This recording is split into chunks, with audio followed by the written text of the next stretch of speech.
Hello everyone, Spirit of Thersites here. In a recent video on my Thersites the Historian channel, I took a look at Rachel Maddow's Drift and I analyzed it from the perspective of a historian looking at contemporary history. Of course, it got political because the book is inherently a political one. So why divide my treatment of Rachel Maddow's Drift into two different channels and two different videos? Well, my primary motive, of course, was to cross-promote my channels, and especially to get this one up off the ground. However, there was another motive at play.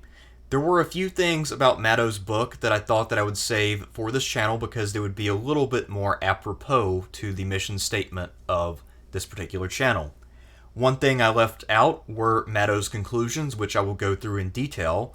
Another thing I excluded, at least in terms of going through it systematically, were Maddow's biases in the book.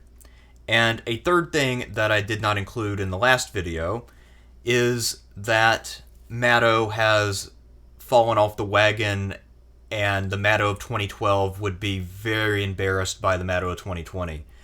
In fact, much of Maddow's behavior since about late 2016 has effectively constituted setting this book on fire. As I stated earlier, I do feel that Rachel Maddow's Drift is, for its flaws, a good book and one that is very much worth reading, especially now that it's quite cheap at most booksellers. So, let's recap the argument from Maddow's Drift. This is also in my Thersites the Historian video, but just so you're all aware of what the book is about. Maddow's argument is that America's descent into endless war came about because of deliberate choices by pro-war voices within our government. It had bipartisan support, but the Republicans were a little more guilty than the Democrats. What they've tried to do is to create a distance and a separation between the civilian population and their experiences and the military and their experiences.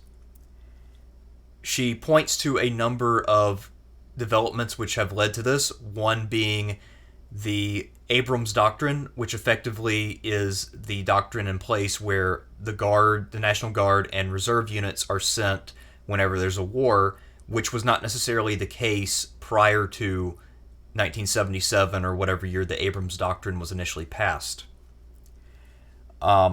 Another thing that she points to is the privatization of war, where the military has gotten around budget cuts that were made in the 90s by contracting out various parts of what the military does to different companies. This has become rife with corruption, and it's become an outright embarrassment for the nation as a whole. There were some flaws, as I pointed out.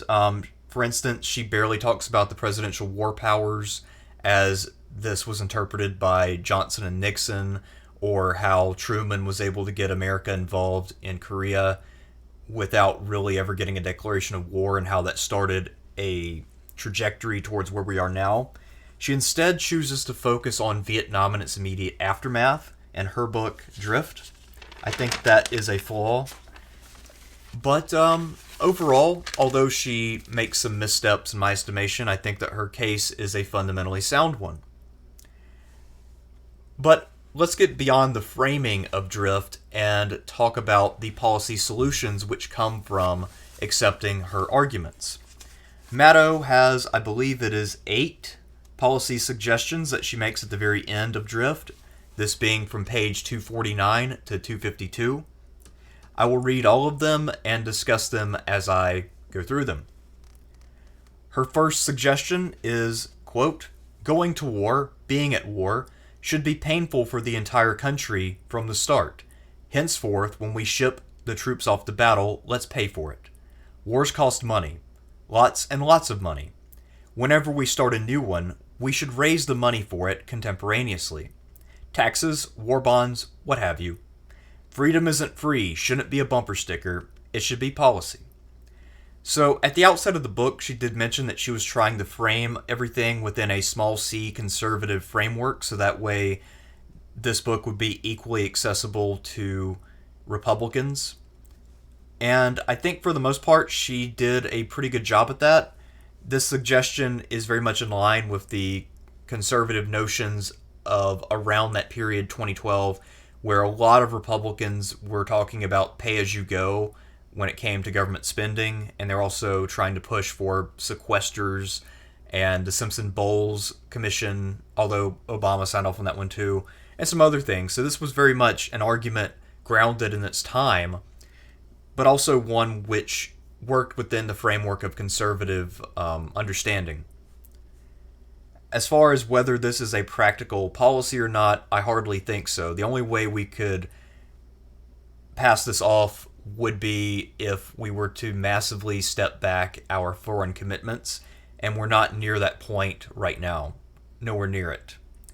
Also, we'd have to have a balanced budget, and the extra things being raised would then have to go to this new expenditure. We'd also have to have much more limited missions, but as she outlines in the book, the Pentagon, well, mostly Congress, the president, has gone way beyond trying to plan out specific missions, despite plenty of pressure from the Pentagon to do so.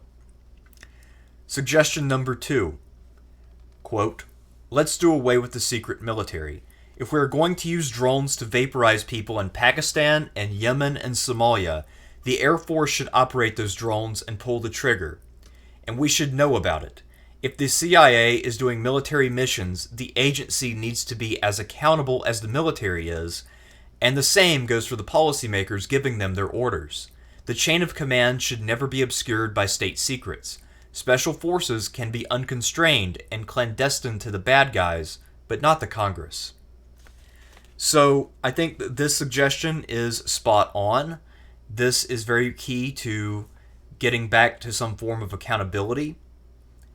And it's also ironic that she will call out the CIA in this book, given her current stance of just believing anything that any intelligence official says that she thinks sounds good or that suits her agenda. So just to preview what I call the tragedy of Rachel Maddow before I actually get there. 3, quote, let's quit asking the military to do things best left to our State Department or the Peace Corps or FEMA. And let's please stop expecting military leaders to make judgments and decisions about policy. If presidential candidates talk about, quote, deferring to military commanders, end quote, as to whether or not to bomb Iran, stand up and point at them and holler until they understand how backward they've got it. That's got to stop. It's no favor to the military, and it's an affront to the Constitution. I couldn't agree more. The idea of people like Trump and other American leaders really trying to pass the buck of responsibility for making these large-scale decisions onto their senior officers is disgusting and also cowardly, because it gives them some plausible deniability. Well, the pro said we should do it, even though I prodded him into making the plan. But the idea of the United States military has always been that civilians set the strategic goals and then the soldiers figure out how to accomplish them. There's been some perversion of that, and even quite a number of soldiers, as Maddow outlines, have been uncomfortable with that. So that's something that definitely needs to end. Another problem that builds into that, of course, is that a lot of military contractors are extremely powerful and influential within the government.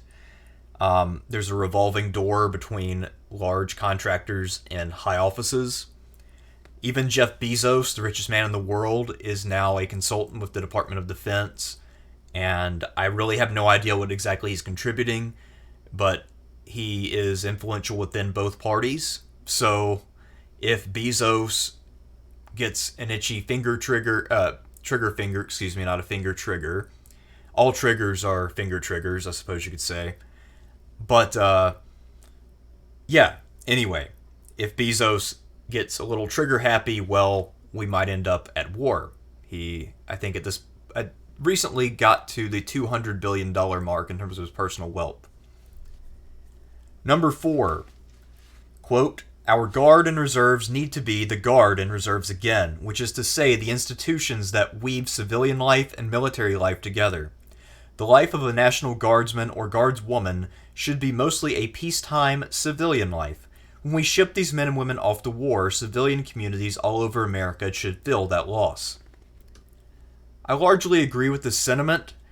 However, I think that if there is some restoration of the old standard of how we use the Guard and Reserve, that standard should not be what it was in the Vietnam period. Maddow herself points out how LBJ was extremely reluctant to send the Guards and Reserve because he knew it would be really unpopular. So instead, there were people with no prior training who were called up and sent to Vietnam, whereas there were members of the Guard and Reserve who were safe and sound here in America. One famous example that Maddow doesn't list is George W. Bush. He was draft eligible, so he joined the Air National Guard of Texas, which effectively made him immune from deployment. And he became more immune still when he signed up to be an interceptor pilot. The Vietnamese weren't sending bombers at South Vietnam, so they would never need outdated F-102 Delta Daggers to defend South Vietnamese airspace. His chances of being deployed were effectively zero. So a lot of people who understood that joined the reserves and guards so they wouldn't go to war, which is a pretty ass-backward system. That you can join a certain branch of the military in order to avoid military service. It's pretty mental. Number 5. Let's wind back the privatization of war and the military's dependence on contractors for what used to be military functions. Our troops need to peel their own potatoes again, drive their own supply trucks, build their own barracks, guard their own generals. Enough with the log cap boondoggle. Private contractors are not cheaper, and they are certainly not indispensable. We operated without them for a long, long time and did just fine, thank you very much. And when private contractors on our payroll commit illegal acts like statutory rape or murder or outright fraud, they should be prosecuted, not given more contracts. I agree 110% with everything she says for item number 5. And for those of you who don't remember the last video, LogCap is the official name of the program whereby the military is able to go over its official spending limit by creating civilian contracts. And that's also how they go beyond their deployment limits. So if they're authorized to deploy a certain number of troops, that only includes people who are active duty or military. I mean, some of them aren't technically active duty, but when they're called up, I think they are recategorized for the time being. I'm not sure exactly the technicality of that. At any rate, though, LogCap enables you to deploy contractors. And there's not really much of a meaningful difference between a contractor and a mercenary at this stage. Although technically it is illegal to be a mercenary, so there is a legal division between them, but it is a thin legal fiction, and most of these guys are effectively acting as a part of the United States military without being in the military, and they're doing it for pay. So, sounds like a mercenary by any other name. Point number 6. Quote, if all those Team B cranks in the hawk nest want to indulge in exhaustive paranoia, they can knock themselves out. But the rest of us should try to keep it together. We concede their point that the world is a threatening place. We concede their point that the U.S. military is a remarkable and worthy fighting force. But we ought to realize by now, see Korea, see Vietnam, see Afghanistan, see Iraq, see Iran, that deploying the U.S. military or dealing billions of dollars a year of arms to our ally of the moment that can serve as a regional rival to our enemy of the moment is not always the best way to make threats go away.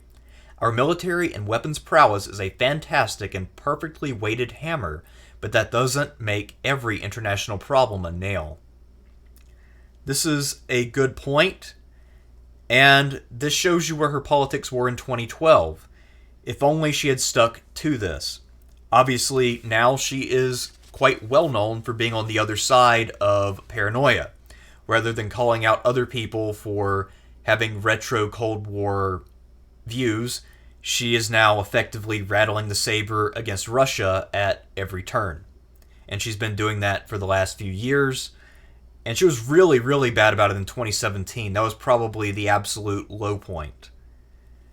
Team B, for context, is something she references early in the work.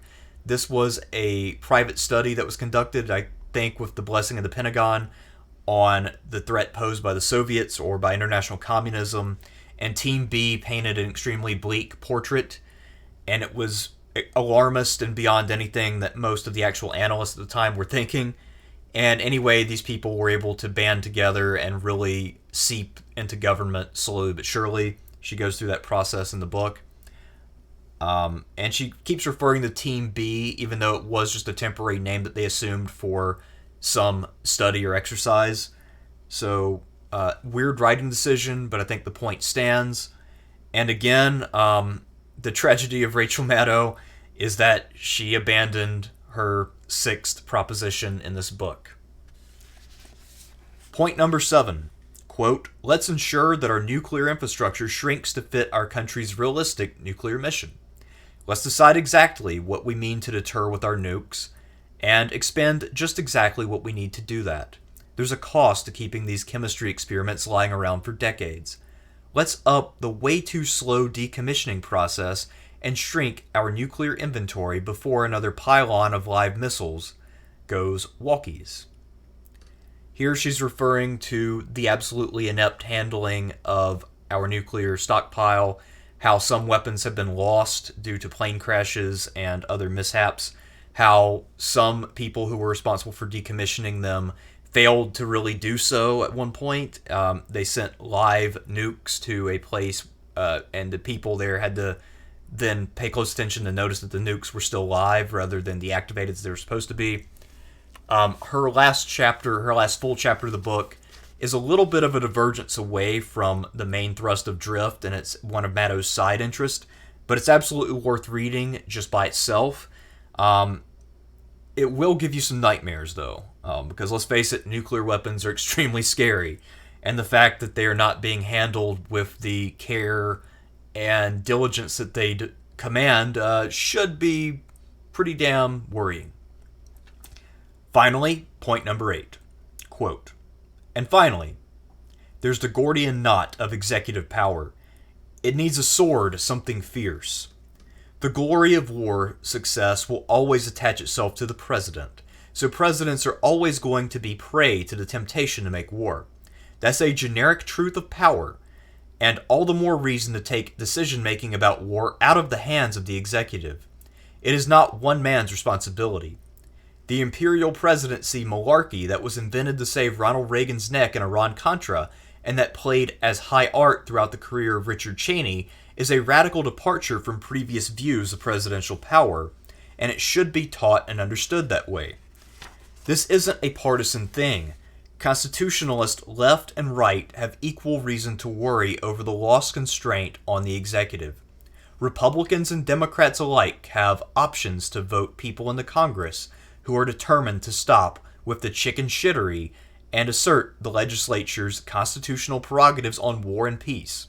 It would make a difference and help us reel back toward balance and normalcy. So here she sounds like someone who is perfectly rational and sane. What she said would easily fit in on a Rising segment with Crystal and Sagar, or even as a guest on Jimmy Dore. This was Maddow being a principled lefty, something that she used to be, until she lost her mind. Well, that, and she made millions and millions of dollars, and sometimes when you make a shitload of money, you can really become unmoored from your origins and from the lived reality of everyone else in the world. Maddow's unmooring took a while, but when it came, holy shit did it come. Okay, so that is enough of her claims. I think that all of the proposals she put forward were perfectly reasonable ones. She had a pretty solid case for how we got to where we are. Again, a few flaws here and there in the framing, but for the most part, solid. And her solutions seem perfectly rational. She doesn't really go through exactly how we get to where we need to be, but she does lay out the problem pretty well, and her solutions, in terms of how they function as goals, I don't really have any problem with any of them. Now let's get into some of Maddow's biases as they were in 2012. One thing to know about Rachel Maddow is that she is a Gen X liberal who grew up with Ronald Reagan as kind of the final boss of all reality. Reagan was the guy who, for lack of a better term, fucked everything up. And you can really see Maddow's seething resentment of Ronald Reagan throughout the book. If anything, Reagan is the main character, the main antagonist, and then the main protagonist would be Colin Powell. Now, the view that Reagan really screwed the pooch and got us to where we are when it comes to our foreign policy woes is a view that is not without merit. In fact, Reagan did quite a bit to get the country where it is now. However, politics have shifted quite a bit in the last 8 years.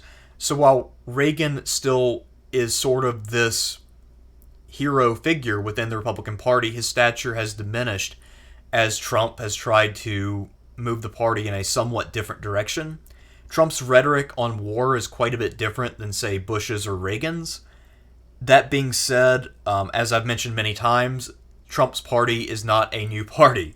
It is very much still the party of of Bush and the neocons. It just has shifted its direction somewhat. Perhaps in time it will develop a completely new identity, but as things stand right now, the neocon faction is far from slain, and despite Trump's open renouncing of that faction on many occasions, they somehow seem to find their way back into the room over and over every time he needs a new advisor. John Bolton was appointed halfway through his first term, it seemed like, and he is in many ways the stereotypical neocon. If you had to name 5 neocons, John Bolton is easily one of them. I mean, Dick Cheney, George W. Bush, Wolfowitz. I'm trying to think of anybody who would be more... Rumsfeld, there we go. So maybe, yeah, John Bolton's about the 5th most prominent neocon. So if you're trying to get away from neoconservatism, putting him in the administration, pretty fucking stupid. But anyhow, yeah, we'll come back to John Bolton when we talk about Maddow's mental downfall here. So anyway, I think that Reagan over time has become less important since this book was written, so that's one small way that the book has aged. Overall, it still does hold up, though. On page 55, she complains about the role of think tanks and talks about how they're all right-leaning and how there's not really a left voice in foreign policy discussions because the military and the people who make weapons aren't really interested in hearing about non-military solutions or how we shouldn't be buying more stuff. She makes a good point here, and it's unfortunate that she lost sight of that as well over time. At this point, she has joined the club of people who rattle the saber and think that it's cool to intervene and that it's cool to do a little bit of brinksmanship with Russia. Ultimately, there is a personal motive. Maddow is mostly interested in foreign policy. At least that's what she's more interested in than domestic policy. She's interested in both, but I think if you've watched her show, she really gets more excited when she's talking about foreign policy. I think that there is a certain level on which she felt excluded from the club because she was a Democrat who called herself a liberal, and there is a little bit of envy as someone looking from the outside in at this club she wants to be a part of. At this point, she's in the club, though, and she's rubbing elbows with every neocon that she used to call out. So, I guess it was the story of Maddow's ultimate triumph. One obvious bias in the book, one that shouldn't be too hard to predict, is that she is very much pro-Democratic Party. Now, of course, this is a manageable bias because most of the major authors who talk about politics are either Democrats or Republicans. You can kind of take what they say with a custom grain of salt because you know where they're coming from. And if they're open and honest about their bias, and if they do at least try to be aware of it, then it's not a big problem.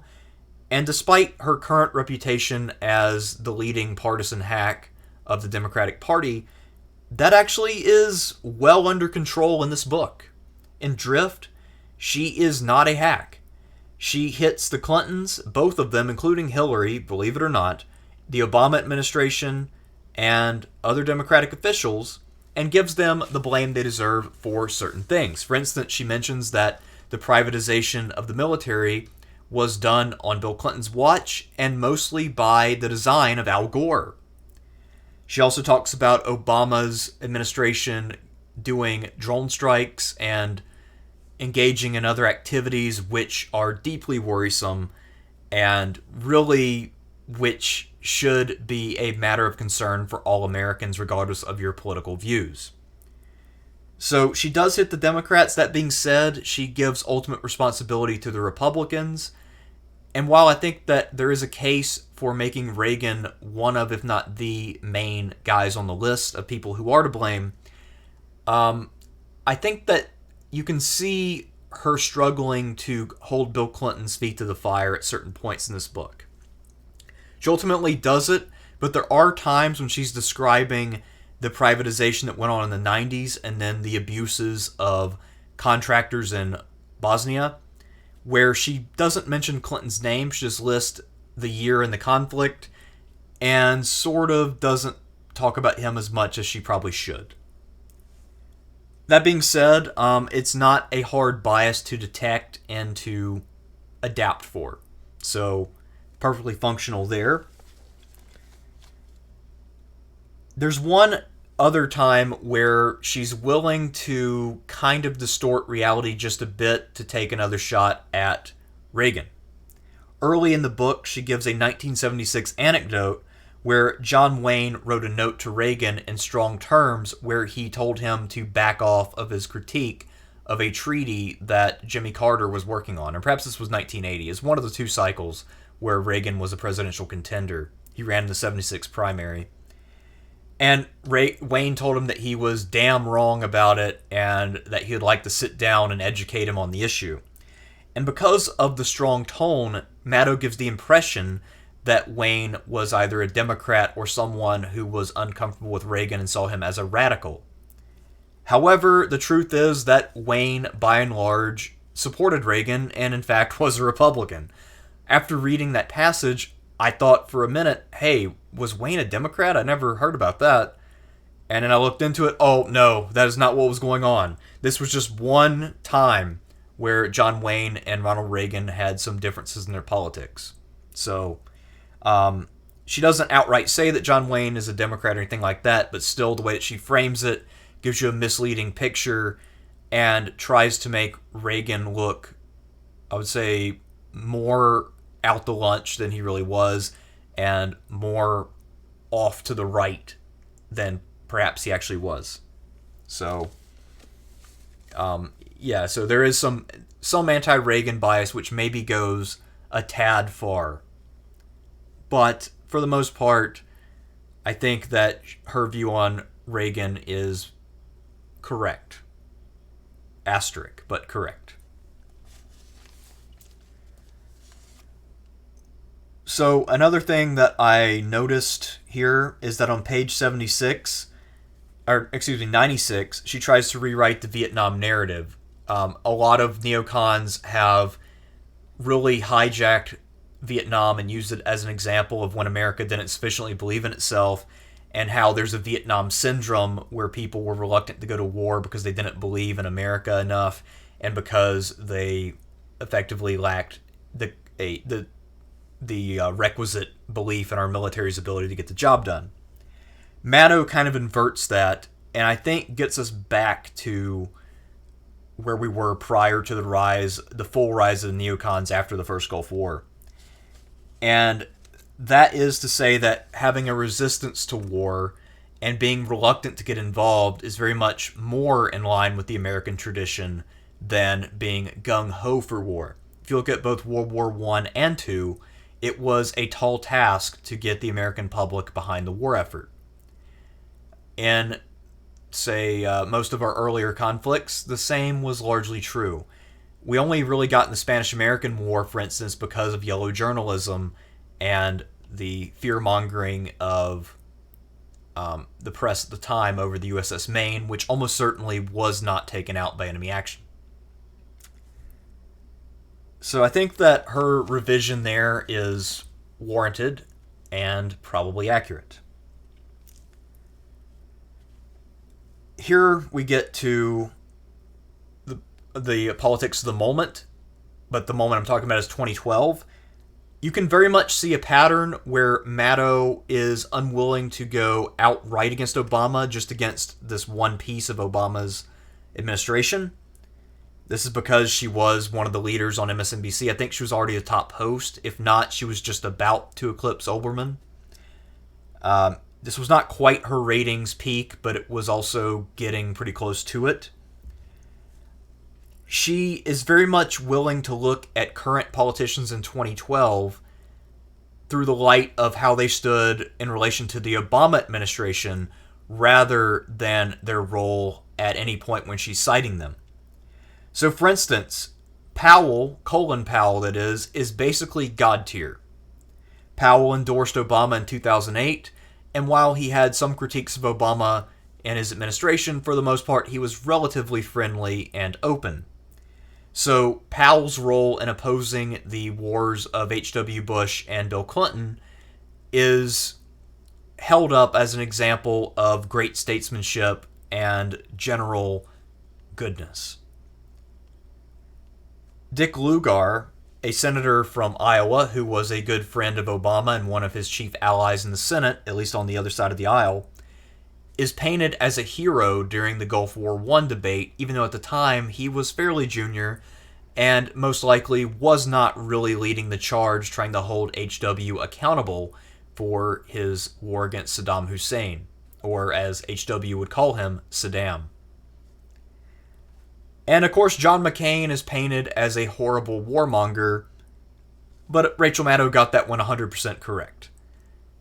But to be perfectly clear, if McCain had upheld his concession speech promise and just supported Obama or not really gone after him as president, then I'm sure that he would have been painted in a different light or simply overlooked.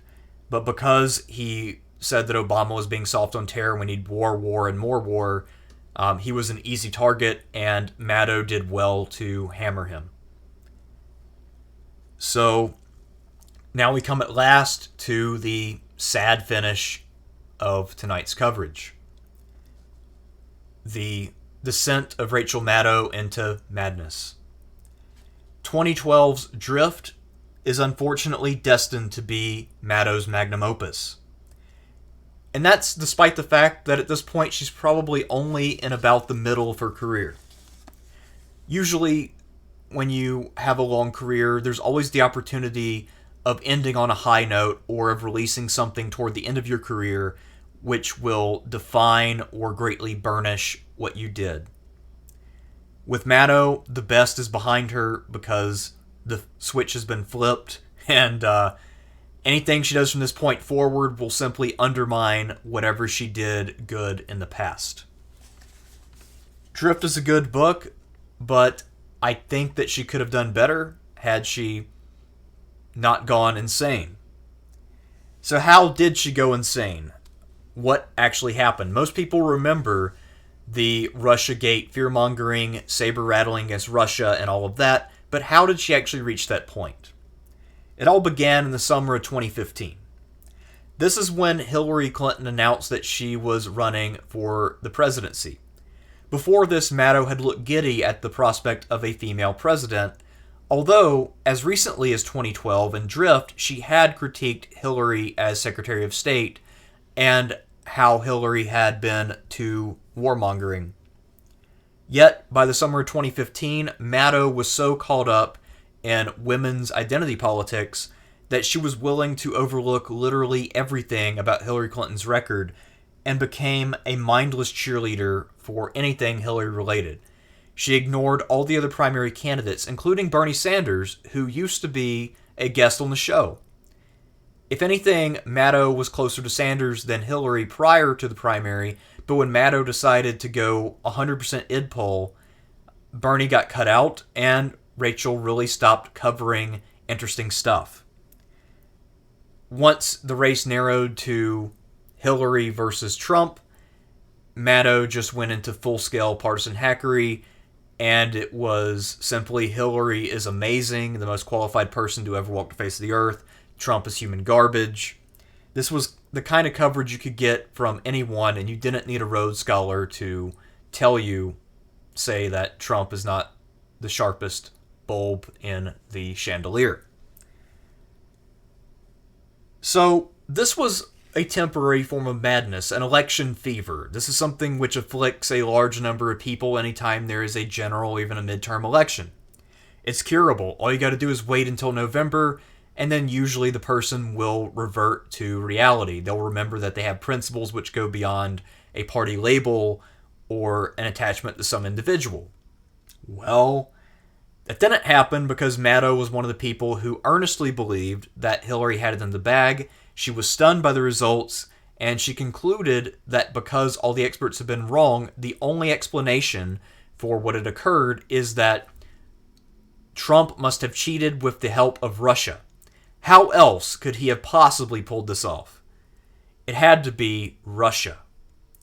So Maddow, who again loves to talk about foreign policy and has yearned for a chance to get her name on the list of the eminent foreign policy experts in America, went full-bore, batshit insane. And she began to talk about Russia nonstop every episode for months on end.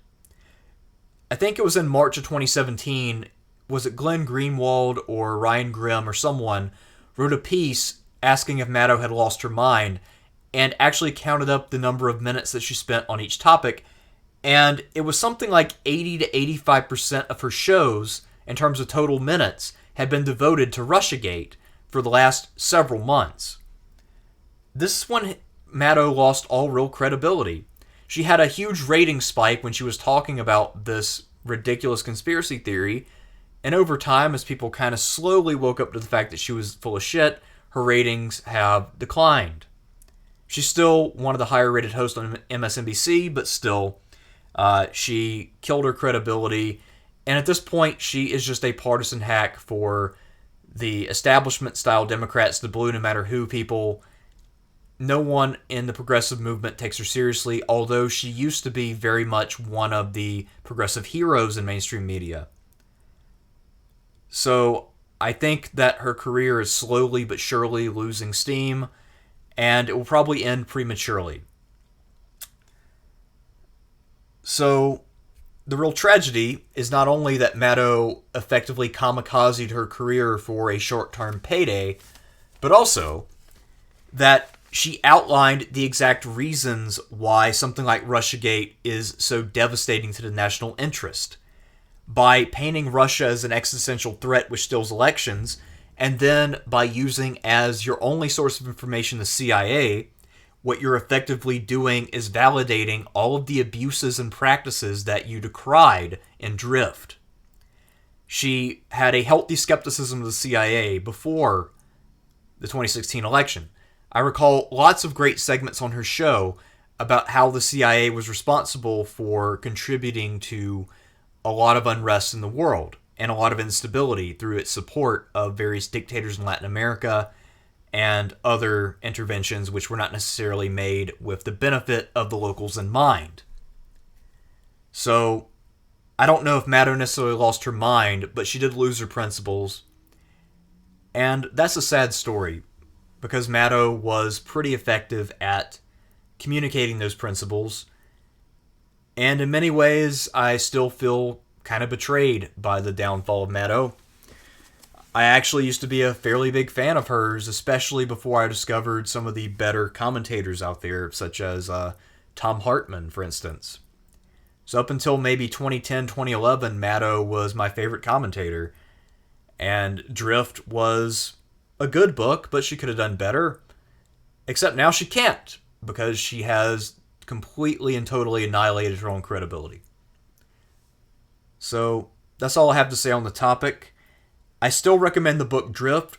I recommend buying it used, however, because Maddow is already plenty rich enough. and she does not deserve the profit off of something she did 8 years ago, especially when what she's done for at least the last 5 years has been absolute trash. So that's all I had for you. This has been Spirit of Thersites, and I will come back to you in the near future with more content of a political nature. Peace out.